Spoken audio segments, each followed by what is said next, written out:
Assalamualaikum warahmatullahi wabarakatuh. Terima kasih sudah klik video ini guys. Ketemu lagi ya. Di sini aku mau ngajak kalian berpikir sebentar, apa sih perintah Allah kepada Nabi Muhammad pertama kali? Mungkin sebagian orang di sini berkata sholat, ya kan, zakat, beriman kepada Allah. Jawaban-jawaban itu penting guys. Tapi perintah Allah kepada Nabi Muhammad pertama kali adalah Iqra, membaca. Mungkin sebagian juga bertanya-tanya, kenapa membaca? Kenapa bukan yang lain? Kenapa bukan sholat? Padahal sholat itu adalah tiang agama. Dan menariknya, perintah membaca itu diturunkan kepada seseorang yang ummi, yang tidak menulis dan juga tidak membaca. Nah, bukankah itu terdengar aneh teman-teman? Atau mungkin justru disitulah letak pesan besarnya. Sebelum kita membahas Iqra, kita kembali lagi ke sekitar 1400 tahun yang lalu teman-teman. Pada saat itu Mekah sudah ramai, Ka'bah sudah berdiri. Tapi isi Ka'bah tidak hanya digunakan untuk menyembah Allah saja.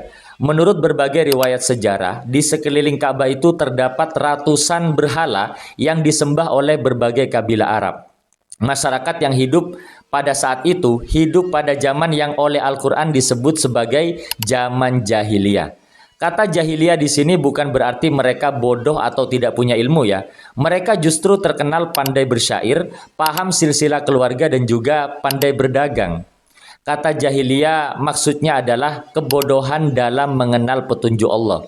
Moral masyarakat rusak, yang kuat menindas yang lemah, perbudakan dianggap biasa. Perempuan sering diperlakukan rendah.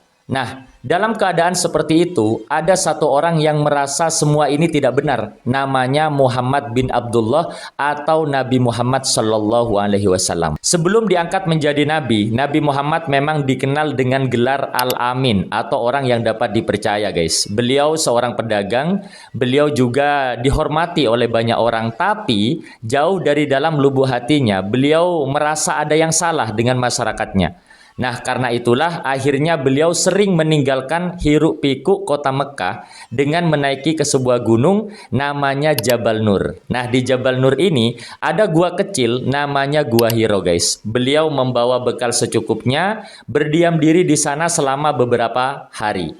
Merenung, beliau beribadah kepada Allah sesuai dengan ajaran Nabi Ibrahim yang masih beliau ketahui. Memikirkan kehidupan, memikirkan sang pencipta, memikirkan manusia semuanya.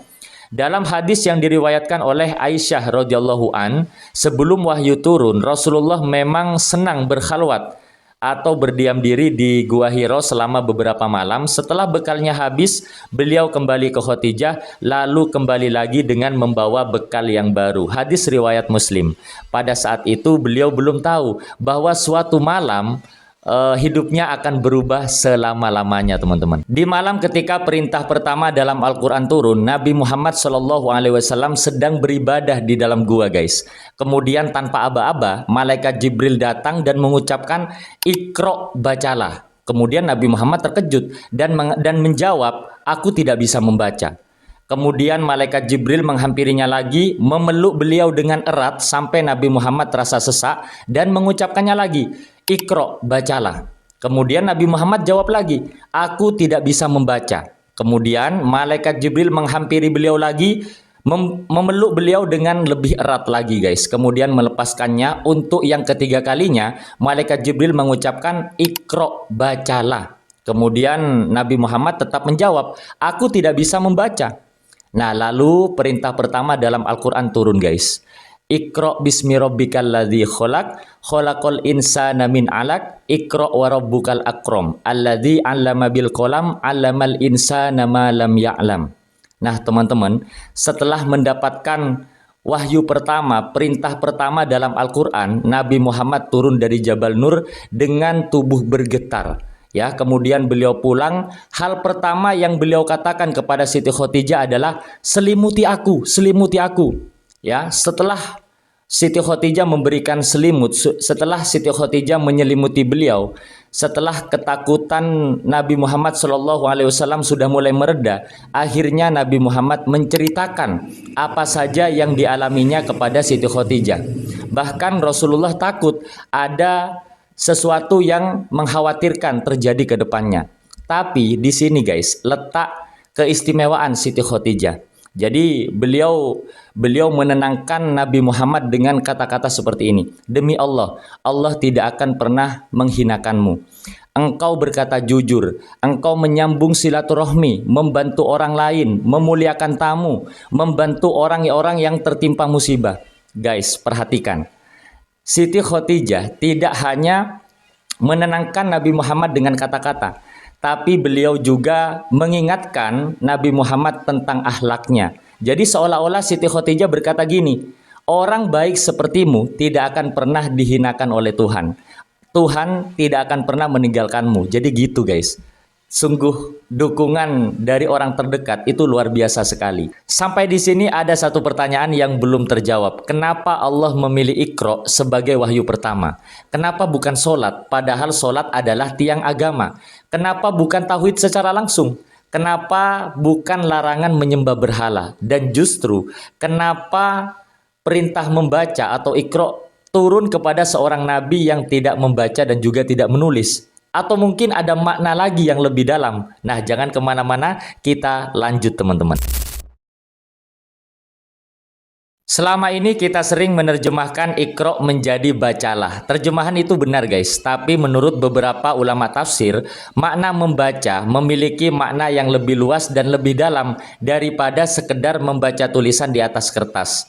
Menurut tafsir Ibnu Katsir ya, Allah memulai perintah dengan membaca itu sebagai isyarat tentang kemuliaan ilmu. Dengan ilmu kita mengenal Allah, dengan ilmu kita memahami agama, dengan ilmu juga kita bisa membedakan mana yang baik dan juga mana yang buruk. Dan juga menurut Syekh Abdurrahman As-Sa'di, perintah membaca atau Iqra itu mencakup segala bentuk pencarian ilmu yang bermanfaat. Jadi yang mengira Islam hanyalah mengajarkan ibadah ritual saja, sebenarnya wahyu pertama itu sudah dimulai dengan sesuatu yang berbeda guys. Islam dimulai dengan ilmu. Mungkin kalian juga ada pertanyaan, tapi kan Nabi Muhammad tidak bisa membaca dan tidak bisa menulis. Nah justru disitulah guys letak keindahannya. Sebagaimana yang sudah diketahui ya, Nabi Muhammad adalah seorang yang ummi, tidak bisa membaca, tidak bisa menulis. Tapi kenapa Allah tetap menurunkan wahyu pertamanya, Iqra, bacalah kepada beliau. Nah jadi di sini para ulama menjelaskan justru disitulah letak mujizatnya guys. Allah ingin menunjukkan kalau ilmu yang diturunkan kepada Nabi Muhammad bukan berasal dari hasil belajar sesama manusia, tapi langsung dari Allah Subhanahu wa Ta'ala. Makanya setelah perintah membaca, Allah mengatakan, bacalah dengan nama Tuhanmu yang menciptakan. Kalian lihat, di situ Allah tidak hanya mengatakan bacalah, tapi bacalah dengan nama Tuhanmu. Ini sangat penting guys. Ilmu dalam Islam tidak hanya menambah pengetahuan saja, tapi ilmu harus membawa seseorang semakin dekat kepada Allah.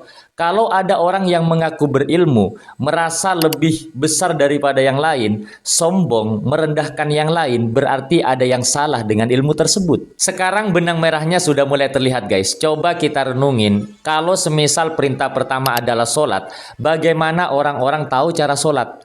Kalau perintahnya pertama adalah zakat, bagaimana orang-orang tahu siapa saja yang wajib membayar zakat?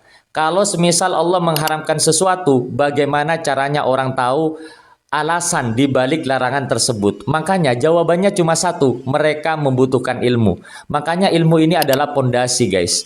Tanpa ilmu, ibadah bisa salah, niat bisa salah, pemahaman bisa salah. Makanya di sini Allah menyiapkan pondasinya dulu teman-teman, agar kita tahu, agar kita punya ilmu. Menurutku ini bagian yang sering disalahpahami guys. Ketika mendengar kata membaca, yang terbayang adalah membaca buku, membaca koran, padahal Al-Quran sudah mengajarkan kita agar membaca lebih luas lagi, membaca alam misalnya.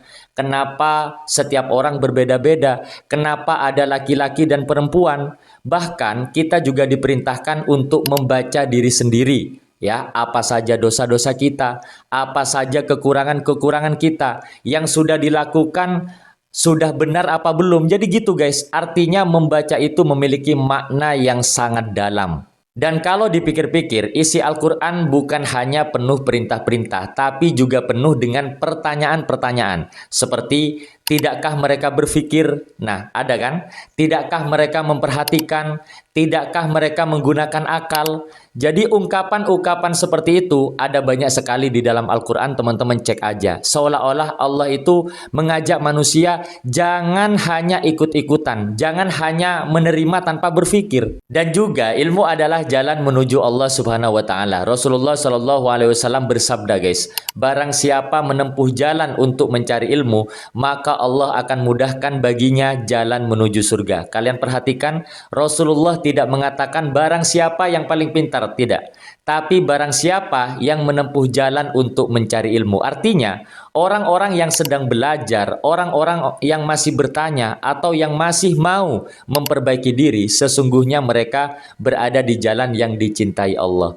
Karena mencari ilmu itu adalah perjalanan sepanjang hidup, teman-teman. Kalau begitu, kenapa hari ini di zaman di mana sekolah ada di mana-mana, informasi gampang kita akses, buku-buku gampang kita dapatkan, kenapa masih banyak orang mudah tertipu? Kenapa hoax begitu cepat dipercaya? Kenapa fitnah lebih cepat menyebar daripada kebenaran? Apakah kita benar-benar sudah melaksanakan perintah Iqra? Jangan-jangan kita hanya pandai melihat, teman-teman, tapi tidak benar-benar memahami dan juga tidak benar-benar membaca. Kalau dipikir-pikir, hari ini kita hidup di zaman yang apa-apa serba mudah, teman-teman. Mau belajar tinggal buka internet, semuanya sudah tersedia di depan mata. Jawaban-jawabannya sampai sedetail apapun.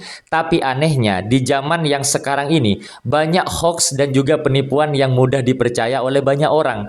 Satu berita bohong dipercaya oleh jutaan orang. Satu potongan video bisa membuat orang saling membenci. Satu berita yang tidak dicek dulu kebenarannya membuat nama baik seseorang menjadi hancur. Nah, jangan-jangan kesalahannya itu bukan dikurang informasinya, tapi kita belum benar-benar menjalankan perintah pertama dari Allah, yaitu Iqra, teman-teman. Hari ini banyak orang yang melihat tapi sedikit yang memahami. Banyak orang yang membaca judul tapi tidak membaca isinya. Banyak orang yang langsung memberikan berita tapi tidak memeriksa dulu apakah informasi ini benar atau tidak.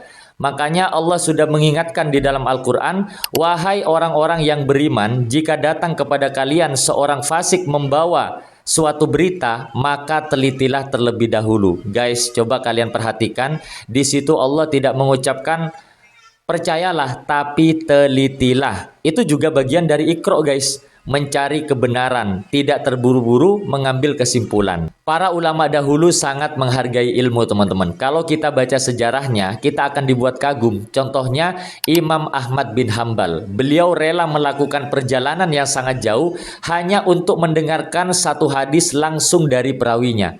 Hal itu dilakukan beliau untuk memastikan ilmu yang beliau dapat itu benar. Sekarang kita kembali ke pertanyaan awal di awal video. Kenapa perintahnya bukan sholat, puasa, atau zakat pertama kali? Karena Allah mau membangun pondasinya dulu, yaitu ilmu. Dengan ilmu kita mengenal Allah, dengan ilmu kita tahu caranya beribadah, dengan ilmu juga kita bisa membedakan mana yang baik dan mana yang salah. Tanpa ilmu, ibadah hanyalah kebiasaan saja, bahkan dilakukan dengan cara yang keliru, teman-teman. Ada satu hal yang menurutku sangat indah, teman-teman. Perintah pertama bukanlah kayalah, carilah harta sebanyak-banyaknya, bukan, tapi bacalah.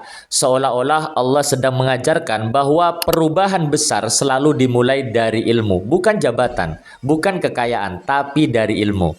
Nah, jadi gitu ya guys ya. Semoga kita selalu diberikan semangat dalam mencari ilmu, dan juga semoga ketika ilmu sudah didapatkan, kita tidak menjadi orang yang merasa paling benar sendiri. Nauzubillahi min zalik. Semoga kita selalu bisa meneladani kisah-kisah orang-orang terdahulu, ulama-ulama terdahulu. Semoga ada hikmahnya, teman-teman ya, dari video ini. Semoga ada manfaatnya. Mohon maaf kalau video ini masih banyak kurangnya. Kalau ada tambahan, kalian tinggal komen aja di kolom komentar. Akhir dari saya guys, assalamualaikum warahmatullahi wabarakatuh.